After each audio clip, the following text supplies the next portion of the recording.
Hola, hola, muy buenos días. Les saluda Kelly Alvear aquí en su informativo nacional.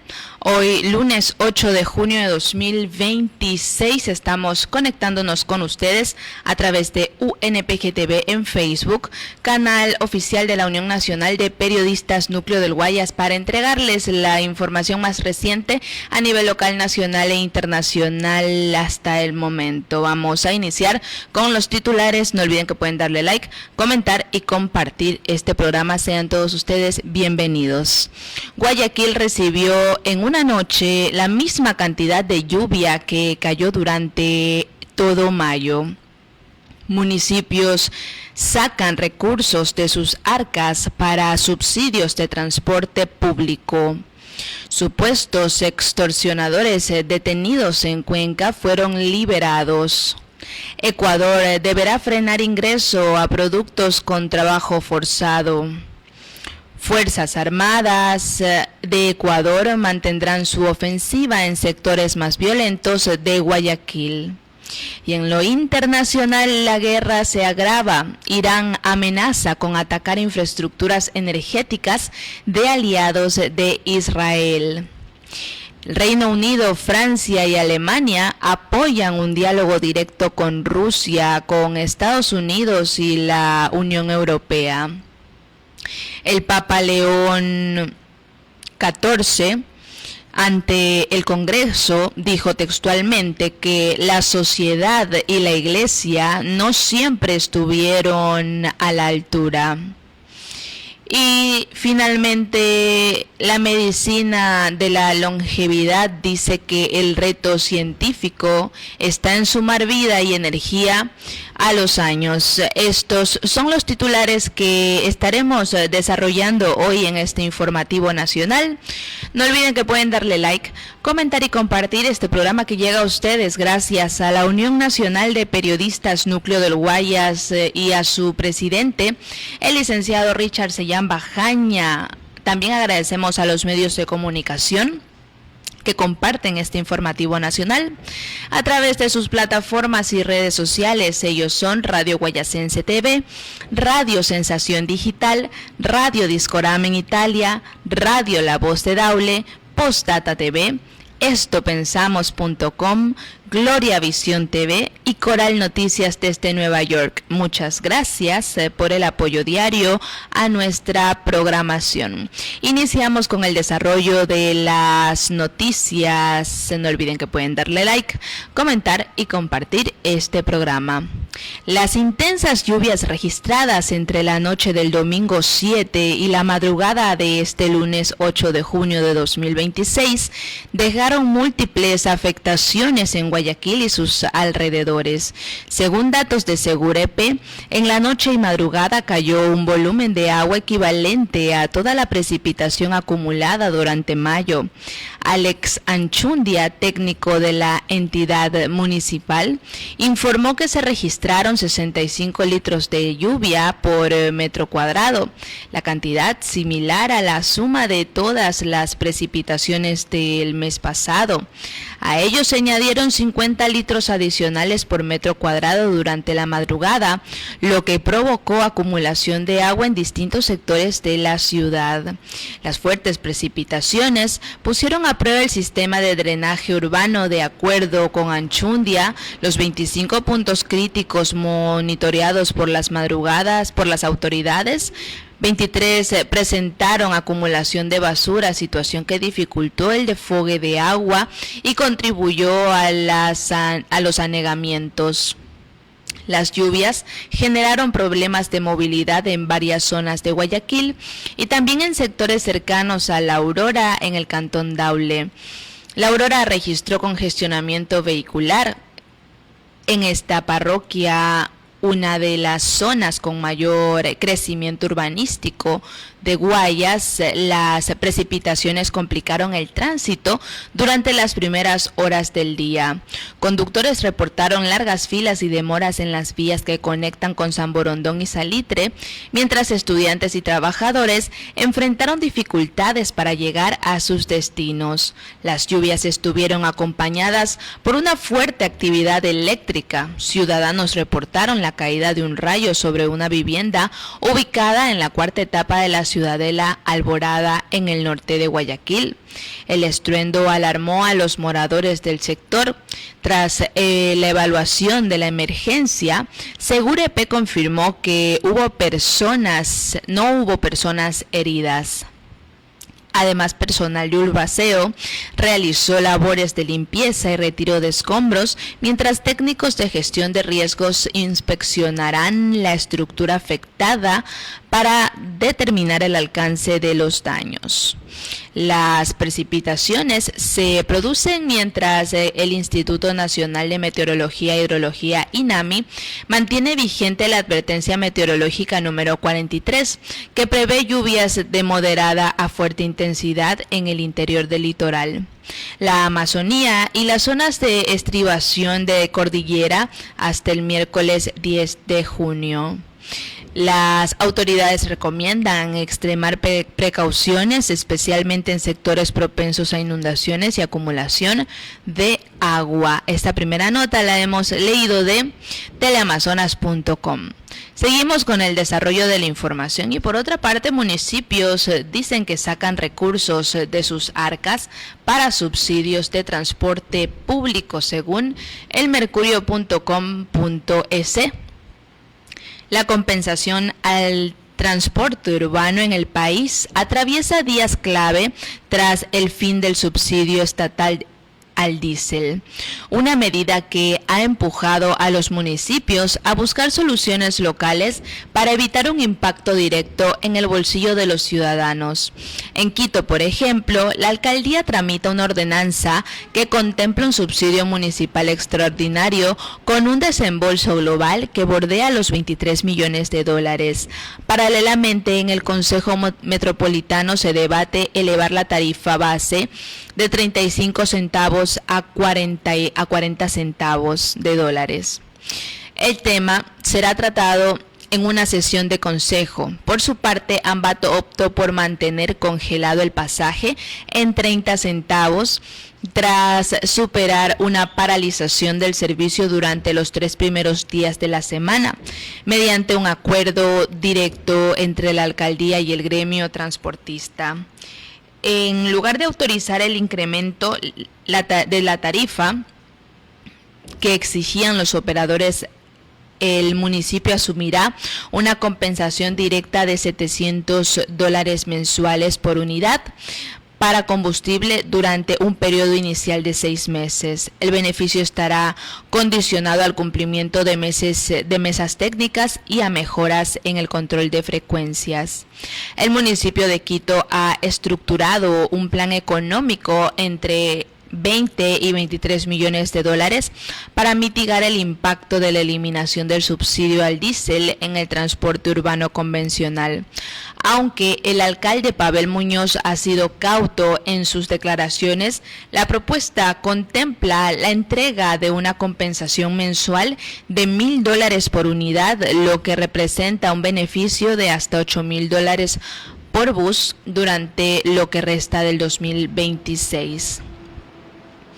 El objetivo central de esta medida es mantener congelada la tarifa de 35 centavos durante todo el año y postergar el incremento a 40 centavos hasta el 1 de enero de 2027. Sin embargo, la entrega de estos recursos públicos no será un cheque en blanco, sino que estará condicionada a una mejora verificable del servicio. Para acceder a los desembolsos, las cooperativas de transporte deberán implementar de forma obligatoria el sistema integrado de recaudo para unificar el cobro electrónico. Además, deberán activar el sistema de ayuda a la explotación, SAE, que permite monitorear en tiempo real las rutas, frecuencias y límites de velocidad.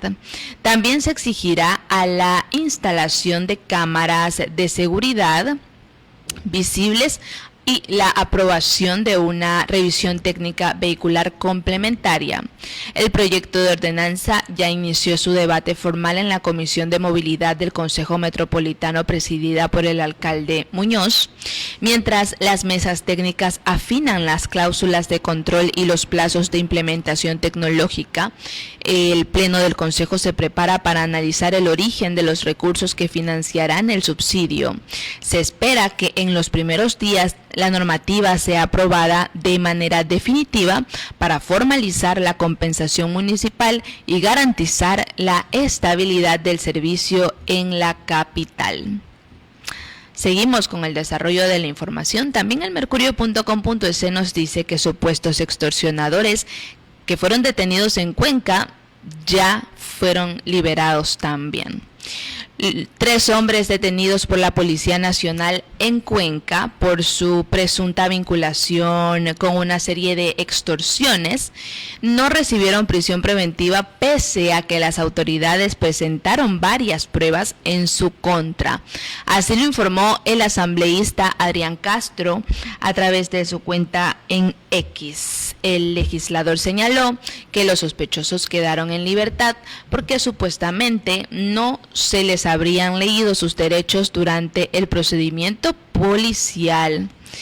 Textualmente dicen: ¡qué indignación! Estos 3 sujetos que extorsionaban a la ciudadanía en Cuenca fueron detenidos ayer gracias a un gran trabajo de la Policía Nacional.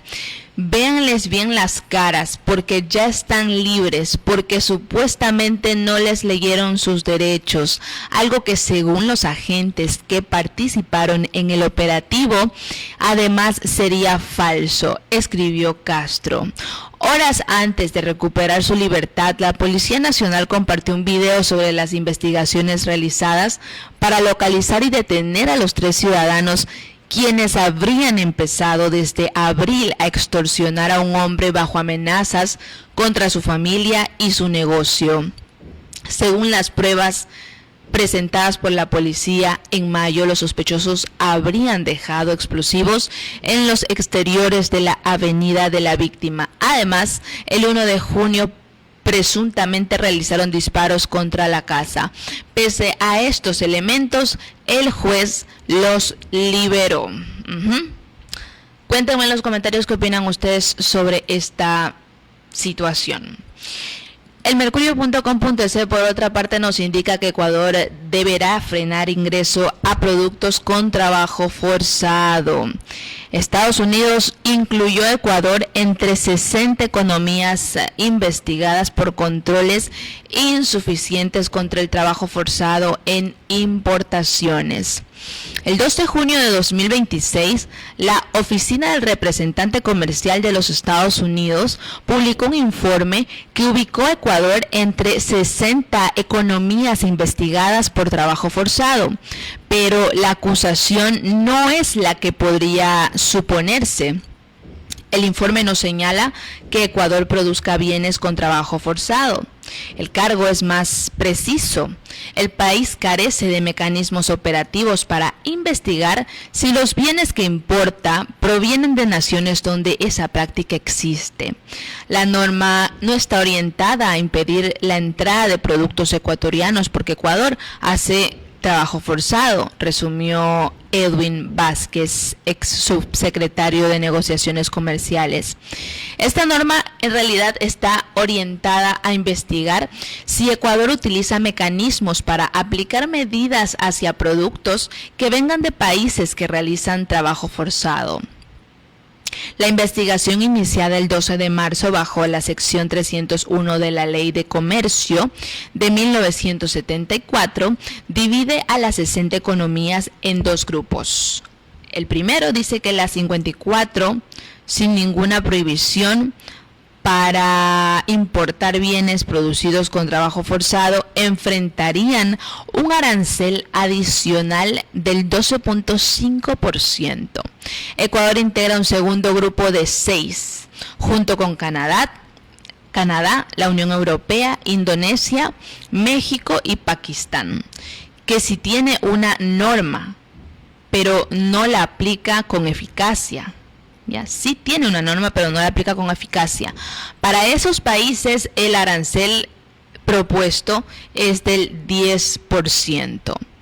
Daniel Legarda, exministro de Producción, sitúa ese 10% en un contexto político. Los aranceles recíprocos de Trump han sido declarados ilegales en la Corte Suprema y la salvaguardia del 10% perdió en primera instancia, vence en julio dejando ese vacío.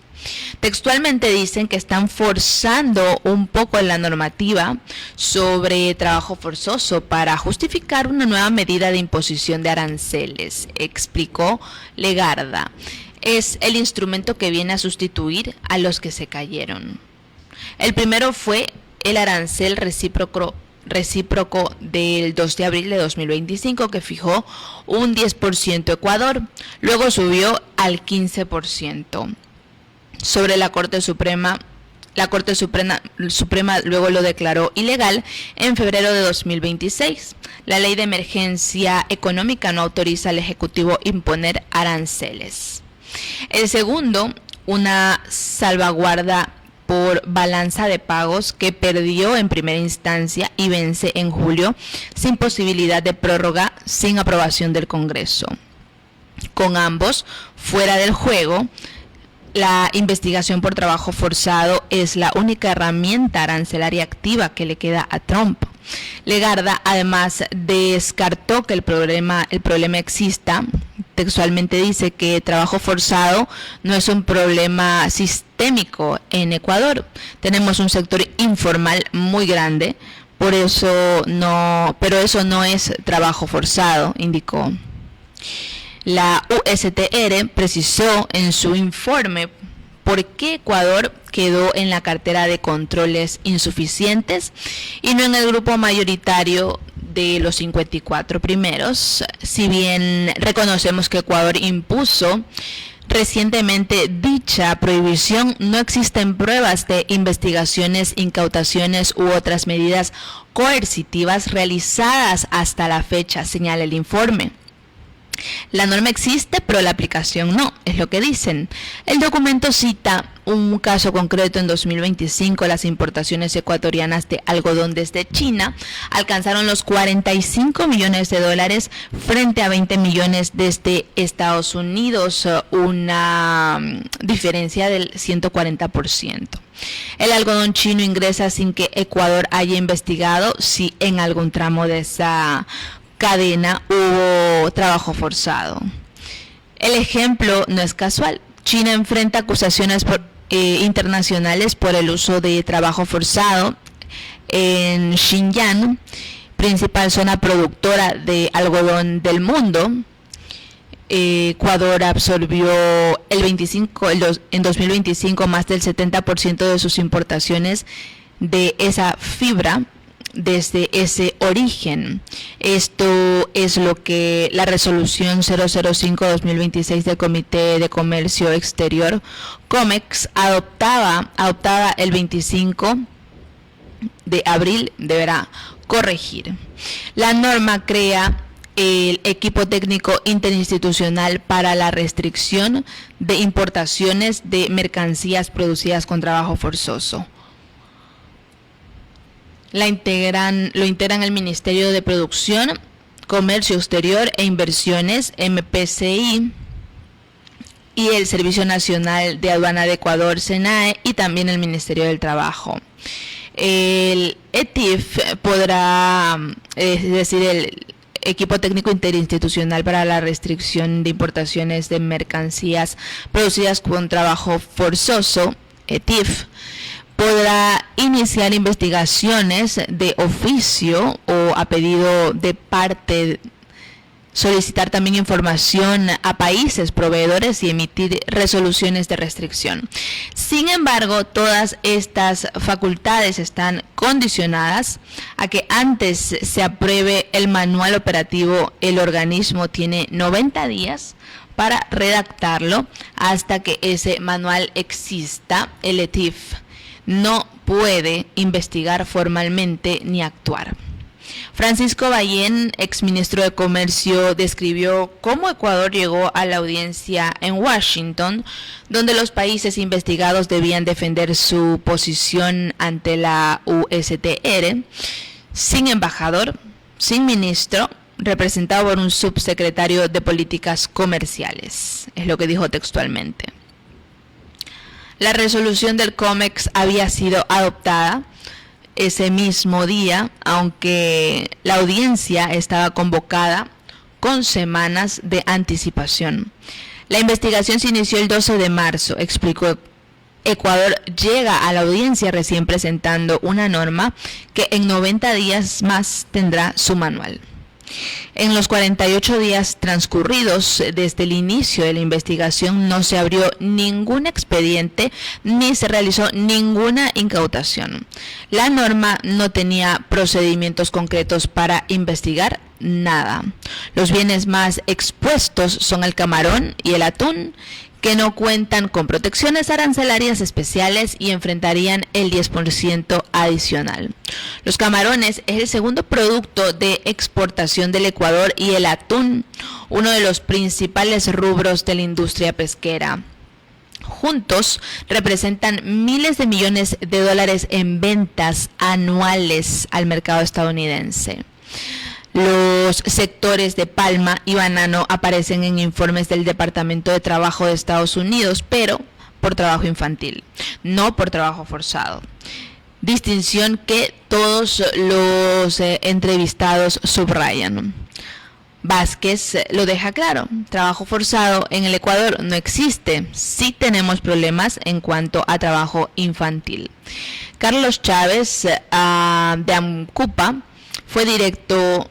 Él dijo que los racimos pesan demasiado, un niño no puede.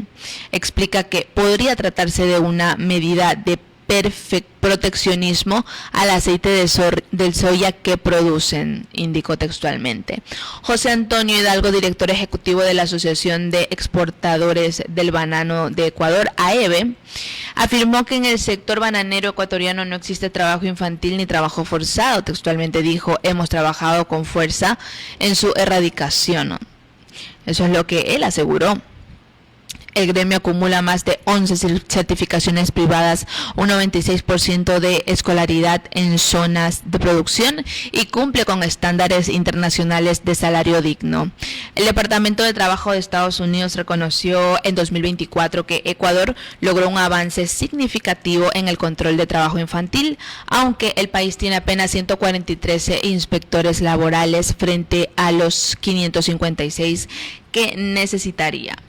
La brecha importante, si un cuerpo inspector suficiente, sin un cuerpo inspector suficiente, el ETIF no podrá verificar en campo las condiciones laborales de proveedores nacionales ni cruzar información sobre cadenas de suministro importadas.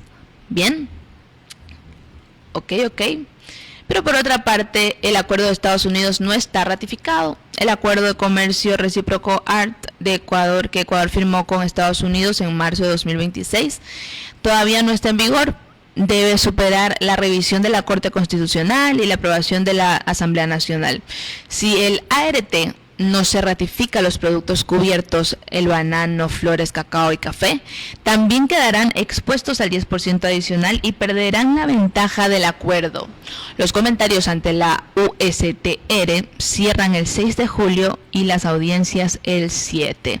Así que vamos a estar pendientes de esta información aquí en el Informativo Nacional. Estaremos muy atentos a las acciones del Ministerio del Trabajo y las otras instituciones que tienen este peso encima para realizar esta normativa. Seguimos con el desarrollo de la información. Esta la hemos leído de eldiarioexpreso.com.es y ahora las Fuerzas Armadas de Ecuador mantendrán su ofensiva en sectores más violentos de Guayaquil. El Comercio.com nos indica que la Fuerza de Tarea Conjunta Guayas mantiene permanente la presión permanente sobre las estructuras criminales en los sectores de mayor conflictividad del sur de Guayaquil. Como parte de esa estrategia, ejecutó operaciones masivas de control, armas y municiones y explosivos en Los Esteros, Malvinas y Trinitaria. En estos sitios el personal militar desplegó patrullajes a pie y controles focalizados para reforzar el control territorial y disuadir actividades ilícitas.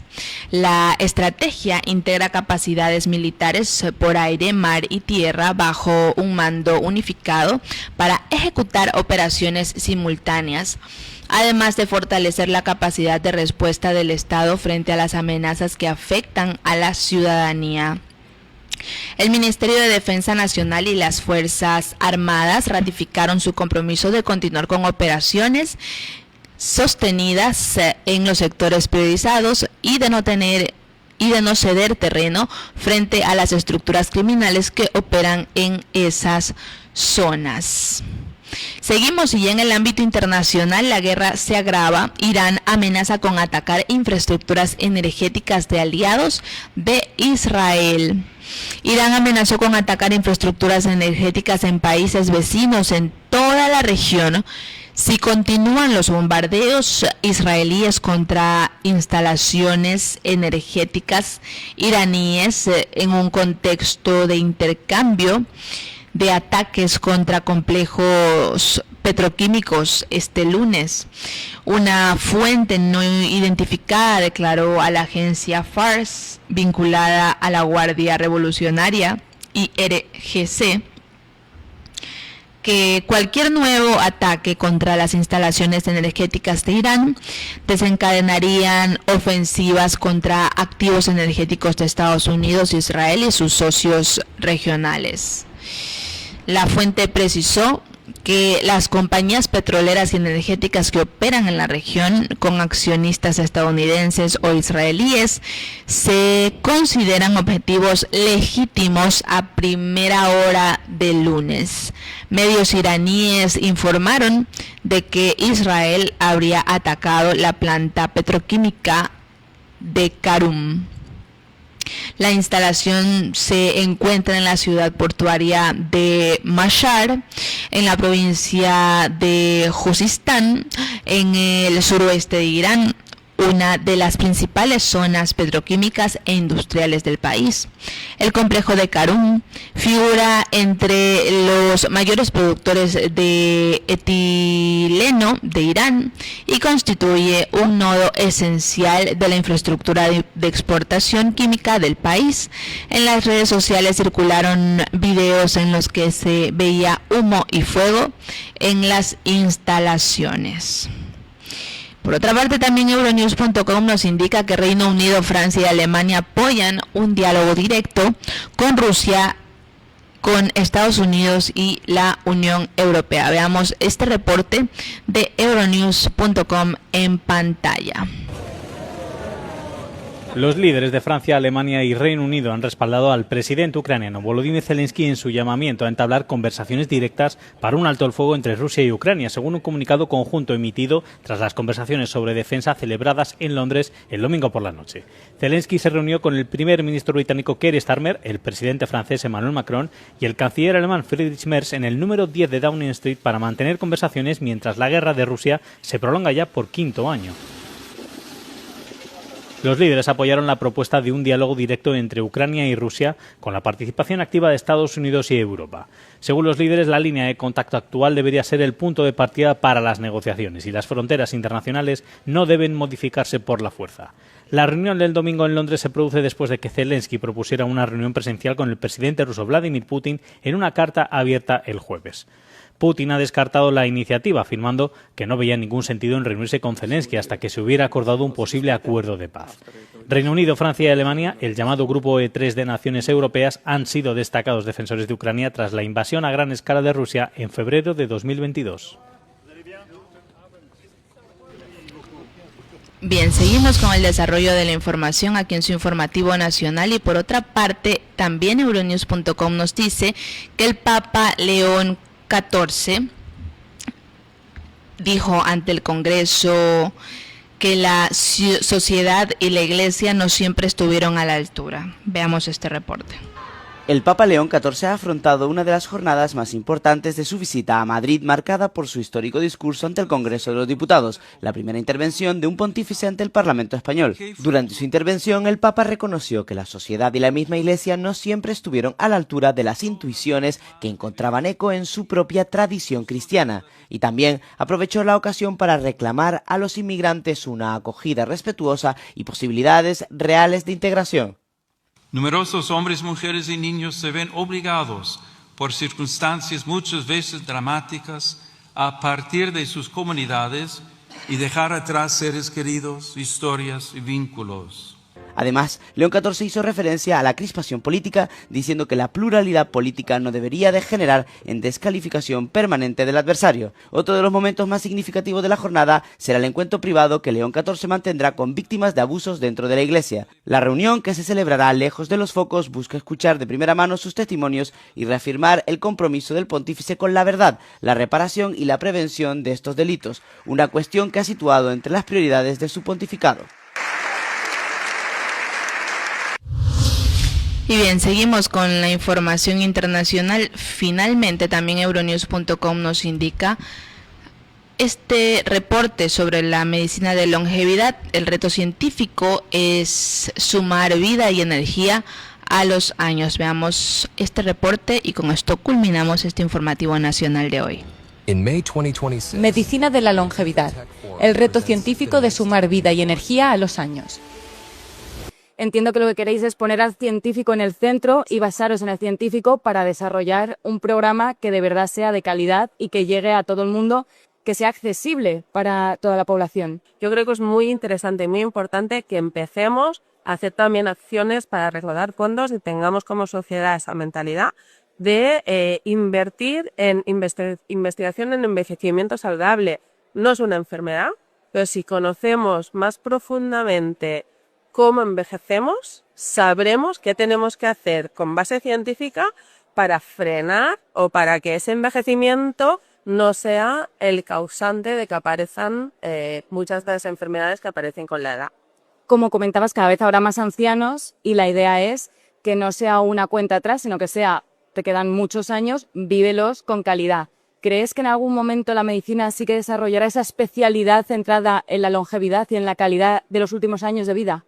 Totalmente, estoy convencida que habrá una especialidad en longevidad saludable o en envejecimiento saludable, tendremos a esos especialistas mucho más formados y habrá una sociedad, pero creo que hasta que esto no llegue ya hay ahora una necesidad de crear este espacio seguro para los médicos, ofrecerles esa formación validada, esa biblioteca científica para que empiecen a formarse en lo que es el cuidado y nos puedan acompañar. Cuando habláis con médicos, ¿notáis muchas diferencias quizá entre médicos que llevan más años de carrera y que están en otro punto a médicos jóvenes que quizás sí que están viendo más este cambio?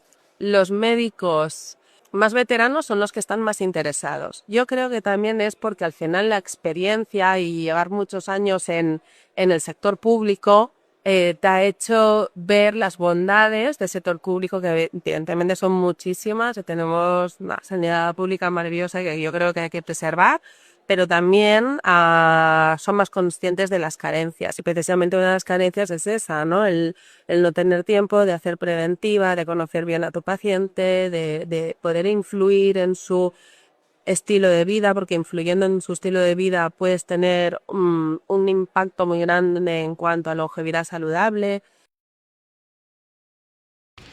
Bien, seguimos ahora sí con la parte final de este informativo nacional. Así hemos culminado, hemos revisado lo más reciente en cuanto a noticias de carácter local, nacional e internacional.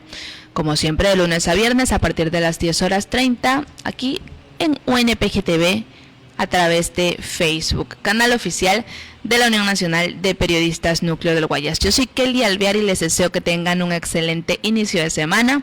Nos vemos mañana martes. Que siempre les vaya bonito. Chao, chao.